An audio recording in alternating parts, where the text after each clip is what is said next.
سلام.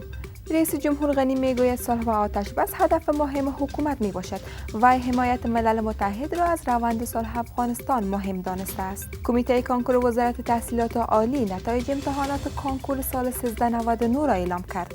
شمسی از ولایت کابل با برد 353 نمره مقام اول را در سطح کشور از آن خود کرده است. وزیر امور داخله میگوید نیروهای امنیتی افغان در حالت دفاعی قرار دارد.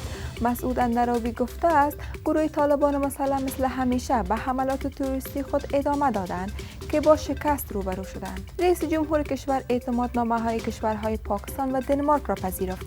سفیران هر دو کشور تعهد کردند که در تحکیم روابط با افغانستان تلاش خواهند کرد. و مارکت‌های صرافی در سراسر کشور امروز بسته شده بود. اتحادیه ملی صرافان دلیل بستن صرافی‌ها را نبود تامین امنیت برای صرافان خوانده است.